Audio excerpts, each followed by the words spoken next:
देखिए question number 4 में एक चतुर्भुज का नाम बताइए जिसके विकर्ण एक दूसरे को क्या करेंगे तो समद्विभाजित करेंगे। तो हम लोग ये पढ़ चुके हैं। देखिए यहाँ पर हो जाएगा, यहाँ पर जैसे हम लोग पढ़े यहाँ पर देखिए एक दूसरे को समद्विभाजित कर रहा है, तो हम लोग ऐसे लिख देंगे या चित्र भी बना सकते हो आप। देखिए चित्र ही बना देते हैं। तो चित्र यहाँ पर देखिए समचतुर्भुज का कैसे बनाएंगे, सॉरी ये समांतर चतुर्भुज का कैसे बनाएंगे, तो ऐसे बनाएंगे। तो ये हो जाएगा क्या, तो समांतर चतुर्भुज, इसका विकर्ण खींचेंगे तो ऐसे समद्विभाजित हो रहा है, तो ऐसे लिख देंगे समांतर चतुर्भुज, समांतर चतुर्भुज।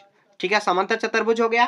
उसके बाद क्या हो जाएगा, तो समचतुर्भुज हो जाएगा। समचतुर्भुज भी इसी के शेप में बनता है, तो समचतुर्भुज हो जाएगा, ऐसे लिख देंगे। देखिए दोनों एक दूसरे को विकर्ण क्या हो रही है, तो समद्विभाजित कर रही है, मतलब प्रति यहाँ पर जो काट रहा है, तो समचतुर्भुज हो जाएगा, तो ऐसे लिख देंगे समचतुर्भुज, समचतुर्भुज। उसके बाद वर्ग भी बन सकता है, तो ये वर्ग हो जाएगा। मतलब अंदाजा लगाना है कि किसको किसको हम लोग काट मतलब कर सकते हैं, तो ये वर्ग हो जाएगा, वर्ग हो गया। उसके बाद देखिए यहाँ पर एक आयत भी हो सकता है, तो आयत भी हम लोग कर सकते हैं, मतलब आयत भी प्रति समद्विभाजित कर देगा, तो ये आयत हो जाएगा। तो ऐसे आयत आपको लिख देना, चित्र बना के लिख सकते हो या नहीं तो आप डायरेक्ट ऐसे लिख देना, तो ये सब हो जाएगा। तो अब समद्विभाजित करते हुए आपको दिखाना है। ठीक है, बी नंबर हुआ। अब देखिए एक दूसरे मतलब एक दूसरे पर लंब समद्विभाजक हो, तो लंब क्या होना चाहिए, समद्विभाजक। तो एक देखिए समचतुर्भुज हम लोग जो बनाए ये, तो यहाँ पर भी लंब समद्विभाजक हो जाएगा। तो समचतुर्भुज देखिए किस शेप में, समचतुर्भुज ऐसे बनाना है, तिरछा ऐसे करना, इसका जो दो शेप है इस तरह।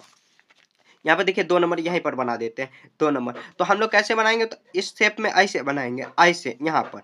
तो एक जो लंब होगा एक दूसरे को क्या करेगा, तो यहाँ पर देखिए 2 नंबर में यहाँ पर तो लंब तो समद्विभाजन कर रहा है, उसके बाद यहाँ पर लंब एक दूसरे पर क्या होगा, वर्ग। यहाँ पर सभी यहाँ पर जो यहाँ पर 4 नंबर एक दूसरे पर समद्विभाजक, एक दूसरे पर लंब समद्विभाजक हो, एक दूसरे पर लंब समद्विभाजक हो। मतलब यहाँ पर देखिए यहाँ पर जो ऐसे हम लोग करेंगे तो एक दूसरे पर समद्विभाजक हो रहा है आपस में। यहाँ पर देखिए 90 डिग्री, यहाँ पर भी 90, यहाँ पर भी 90, तो ये हो जाएगा समचतुर्भुज। ऐसे लिख देंगे समचतुर्भुज, और वर्ग भी हो जाएगा समचतुर्भुज, और ऐसे वर्ग हो जाएगा, वर्ग ऐसे लिख देंगे, वर्ग।